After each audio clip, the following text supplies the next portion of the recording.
Hey everybody, welcome back to another episode of Growing Mushrooms here at the Shed Organics.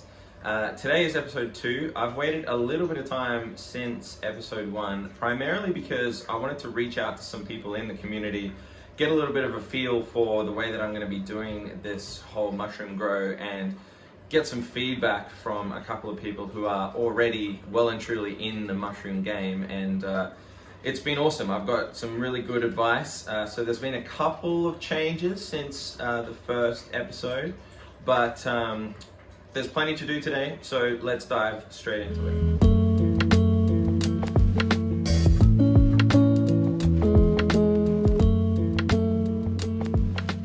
So first bit of news is the mushroom grain spawn have arrived. This is from Aussie Mushroom Supplies. It is the pink oyster. I'm not even going to try and say the species name in Latin, but it comes in this beautiful grain. You can see the mycelium is starting to really take over this grain, and we're going to use this to disperse amongst the growing medium, which in our case is the barley straw. So today's first point of call is to start pasteurizing this barley straw. So you'll see that I've got a pot on the stove. It's about 15 liters, I think, a stock pot, nice and cheap, you can get those. So that's on the stove. I've got a little temperature probe here, which I'm going to use to test the temperature. We're looking to pasteurize roughly around 70 degrees Celsius, somewhere between 60 and 80 is what I've been told, but 70 degrees is what we're going to aim for today. So on the stove, it's going to keep it relatively at a nice temperature. We can keep monitoring it and leave it in there to pasteurize.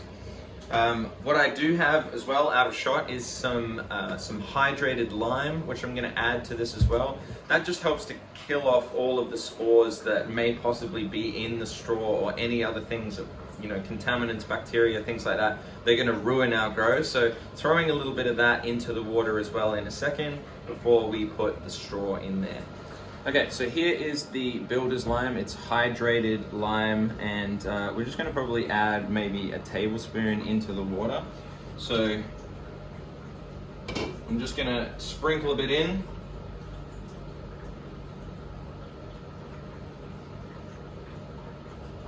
Generous tablespoon or so, and then just give it a mix around with the tongs.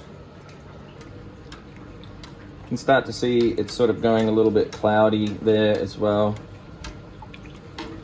So that's going to really help to pasteurize and get rid of any spores that may possibly be in the straw already. So it's just sitting above 70 degrees at the moment, which is wonderful. So what I'm going to do is start the first batch of straw. Obviously, I'm not going to be able to fit this entire bag into this pot, but I'm going to do as much as I can, fill it up nicely, and let it sit there for possibly an hour or two, sitting around that 70 degrees temperature. So let's get some straw in there and go from there.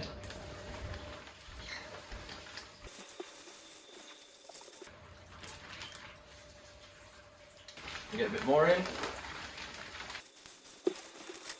Pushing it down to get it covered by the water. I'm also going to add in a little bit more water on top as well.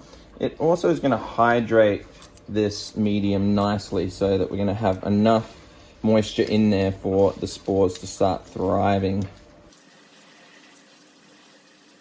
So it's important to make sure that all of the medium is covered by the water. So I'm going to use this colander here to essentially use it to push down the medium, and then hopefully we can still get the lid on top. There we go.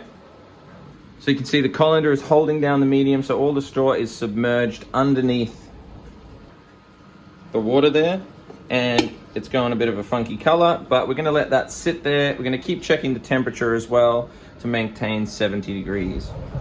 Perfect.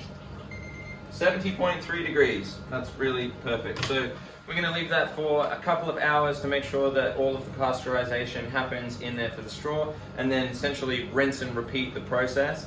Once the straw is finished pasteurizing, we're going to come out, maybe squeeze out some of the moisture or let it drip dry. You can do either, so that when you squeeze it, there's no drips coming out. We're just going to leave a little bit of moisture in there. Then we can start mixing the spawn and packing it into the buckets. But first, we need to clean the buckets. We also need to make sure we have a very clean and sterile environment so that no other bacteria or fungus or anything gets into our medium. So what we're going to do is first talk about the buckets, all right? Last time you would have seen that we drilled these holes, okay? Since doing that, I've also added some holes to the bottom with just 3mm drainage holes here, which are going to basically allow any excess moisture that drips out of that straw to fall through the bottom here, okay? Another thing you may have noticed is that I have taped over quite a few of the holes. I've realized that because these are larger holes, it might lead to drying out the medium too quickly. And thanks to a few people that pointed that out last time, that essentially we probably went for a few too many holes. What that means is that you might not get very large fruiting bodies. It means that you will have plenty of small ones, but we might not get any of substance. So I decided to do a little bit of an experiment whereby we cover roughly half of these holes and leave some of the bigger ones, okay? There's probably 12 to 15, probably 12 holes, I think, still in the bucket. And they're about roughly 22 mil each, which is quite large for an oyster mushroom. What I decided to do is do a comparison. So I have a second bucket whereby I've done the same thing on the bottom, the drainage holes, and I've done 13mm holes, and I've done 12 of them. So they're very, very spaced out and much smaller holes. So side by side, we're going to get a comparison as to what might be better for growing oyster mushrooms, whether the bigger holes will be better or these smaller holes. So it'll be a good experiment to follow along and try and get some good results and see what will happen. So if anyone has any ideas of which one may be better, throw them down in the comments. I'm keen to learn. So first things we've got to do is actually sterilize these buckets. So we're going to clean the buckets, make sure there's no residue or any nasties on there at all. I've got a little solution here of water and bleach, which we're going to use to kill off any of the fungus that may be in here or any bacteria, contaminants, etc., etc. And I'm also going to use a combination of isopropyl alcohol and water as well to make sure we wipe down all of the surfaces, because we really need a nice clean area to work with. So we've got a nice clean cloth. Okay, bleach and water, and all I'm going to do is do a few sprays into the bucket.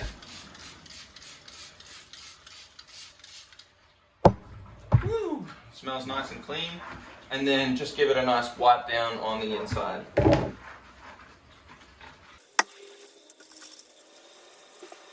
Same on the outside, because we want to make sure everything is nice and clean, even though they are brand new buckets.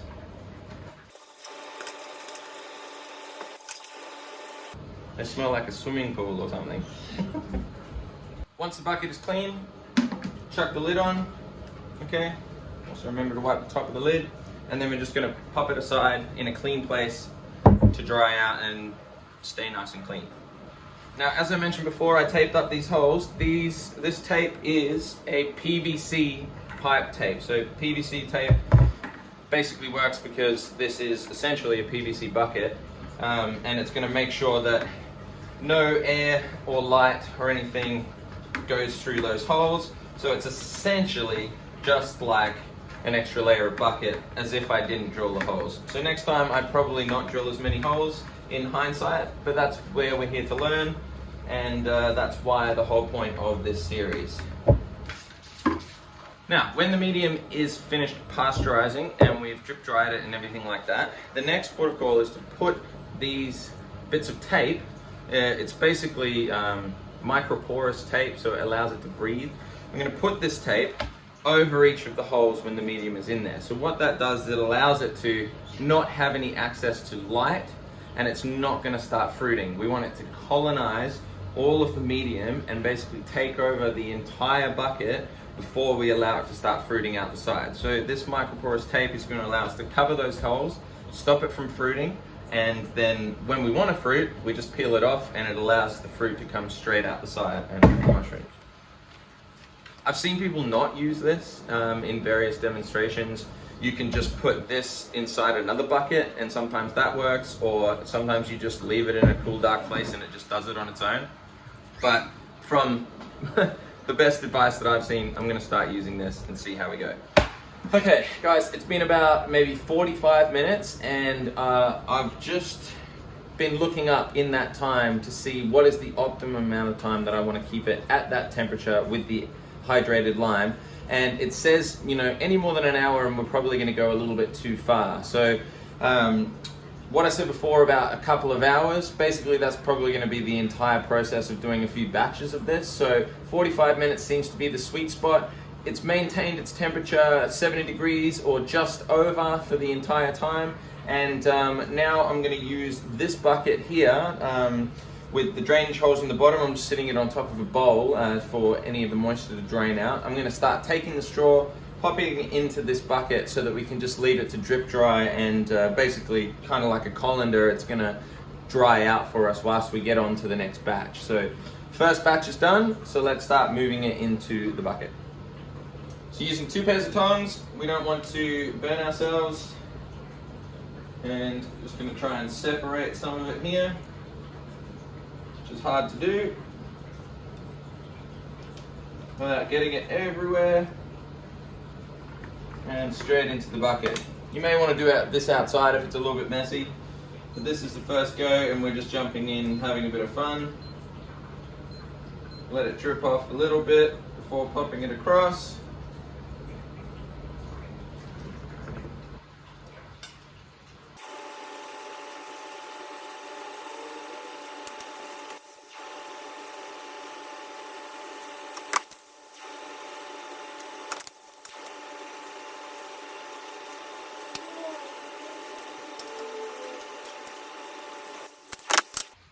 Right, so straw is in the bucket. We're just going to let it drip down through into the bowl here and get rid of any excess moisture. I can kind of give it a little push down to make sure that it kind of squeezes out some of that moisture, but we don't want to completely dry it out. We also don't want too much moisture in there. So we're going to wait for it to cool down to room temperature. Then I can pull it all out, start mixing it with the substrate, maybe clean this bucket again, and then we'll pack it in. All right, everybody, so it is all done. I ended up doing all of this straw. That's 50 liters that we had of the dry straw in the bag. That's all done and pasteurized out and now dried enough, so it's still damp, but when you squeeze it, there is no moisture that comes out. And then basically it's been left to get to room temperature again so that it's nice and cool and ready to go in the bucket. The bucket has been cleaned, okay, it's been sterilized again with a bit of the bleach, and it's nice and clean and ready to fill. And we have our grain spawn here as well. So what I'm going to do is actually use all of this straw, because the whole 50 liters is going to fit pretty much in one container if I can pack it in nice and tightly. Next weekend, I'm going to pasteurize the second bag of straw to do the second bucket with the bigger holes, so we can stagger it a week or so. So as I was doing this, it took, it took 45 minutes per go in that pot that you saw earlier, and I did 4 rounds of that over this afternoon. So realistically, that's probably a lot of straw to be doing on such a small scale, keeping it on the stove and keeping it regulated. So there are plenty of other methods that you can do. If you've got any suggestions for other methods that you'd like to leave in the comments or something, please feel free to help me out. Maybe I can try cold pasteurization for the next bag or something, or even do it in a nice big drum and a nice net or something like that. But we're jumping in, we're having a go, and I wanted to really just try it on the stove and do it properly and get the 70 degrees and all that kind of thing. So everything's nice and clean. I haven't got any, fans or anything going on. I've got everything nice and clean. I've wiped down the bench with the bleach and everything like this, so that there's absolutely no contaminants that are going to make their way into this straw, fingers crossed. Except for the wonderful pink oyster grain spawn. So the idea is going to start layering this. You can mix it throughout the substrate as you go, but I'm just going to sort of layer a bit of straw and then some grain spawn and start packing on top of that. Because that's just an easy way to build a cake, and it's going to infiltrate the whole thing anyway, so it doesn't necessarily matter too much from what I've read so far. So the goal is, let's chuck it all in the bucket, start filling it up to the top. We're aiming to try and compress everything down as well, make it nice and tight and snug. So with this amount of straw, typically you want to do 10 to 20% of the grain spawn compared to the weight. So once it's all packed into this bucket, 20% is looking at the upper regions of about 400 grams. So now this is a 1.7 kilogram bag. So what I'm going to do is approximately a fifth of this bag, roughly, is what I'm going to try and use in this whole amount of substrate. And then another fifth for the second bucket when we get to it. So when I use that, I'm just going to sort of sprinkle it about. I'm going to weigh out to maybe 400 grams, and then we'll use that to sprinkle throughout the entire substrate as we go. Nice clean bowl, again, washed out with some of the bleach solution. Pop it on the scales. So we're going to chop open this bag. Smells funky.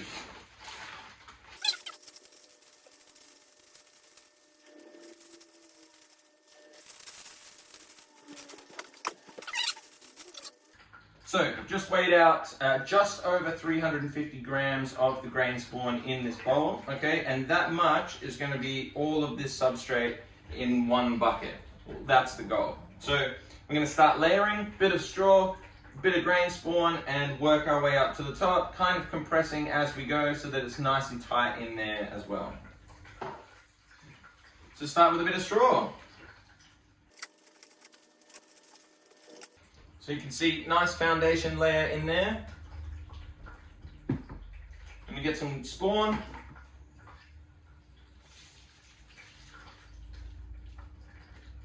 And sprinkle.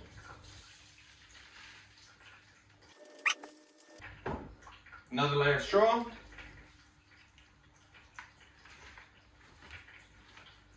Pushing down as we go, remember.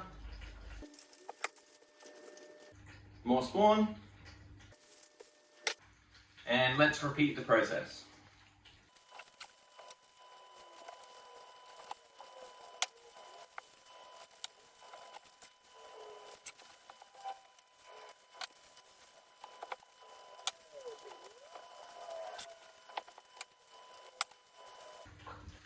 Okay, we're trying to pack in now towards the lid as much as we can. We want it nice and pushed down. So I finished off the rest of the spawn. I'm just trying to pack in as much of this straw as I can without being, sitting on it or anything. But we want it nice and tight.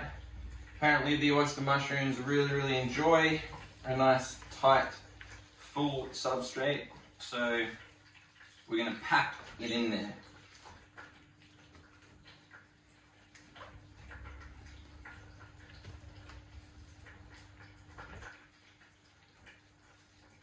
Beautiful. So now that's given me room to be able to pop the lid on and kind of press the rest of it down. And sort of spread that top layer out. And grab the lid.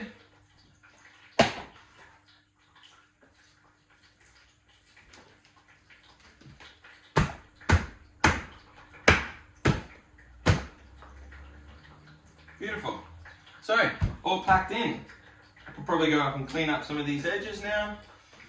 Clean up some of the straw that's everywhere. So what I'll do is I'll clean up this straw and then set this aside for a second, and then we'll come back and finish this off. Beautiful. So giving the bucket a nice clean down. Now again with more of a nice clean solution.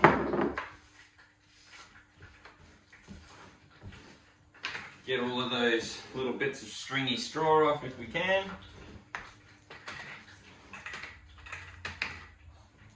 So we use some paper towel just to kind of dry off the edges.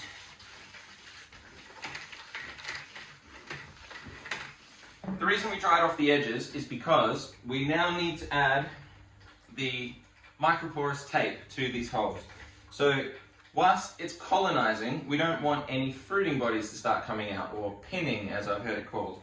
So I'm going to go through, take some of this, chop off a piece, and cover each of the holes. So I'm going to go around, cover each of the holes on the bucket, and then we can wrap up the episode.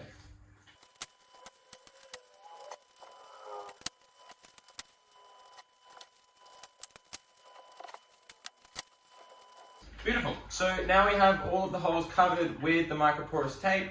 Remember, once we're ready for them to fruit, then we can go through and take it all off.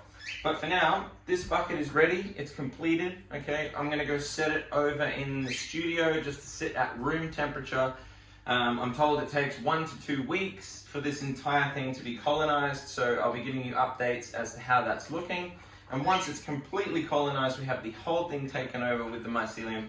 Then we pop off these tapes and then hopefully we get a nice flush of wonderful pink oyster mushrooms. So, to wrap up, a couple of things in hindsight, okay? Remember, doing it in smaller batches like I did today, the heat pasteurization does take longer, okay? Hopefully I can develop this technique with your help as well. We can come up with ways to do it much easier on a larger scale. With the second bucket, with the larger holes we did initially, that's going to be done next weekend for myself. So that way we're staggering it a week or so apart so that when we get those harvests, they're nice and different. And obviously we're going to document the differences between the two sizes of the holes. Yeah, hopefully the smaller holes or the bigger holes, we'll see which one works best. So we got one bucket, all finished, all wrapped up. Please, if you've got any questions, if you've got something that you can help out with, if you think, oh my gosh, there was something going completely wrong there, chuck it down in the comments. I want to hear from you. I want to learn. Let's talk about it. Let's try and figure out how to grow mushrooms best at home. So this one's going in the studio. Thank you very much for watching, and we'll see you again soon on the very next episode.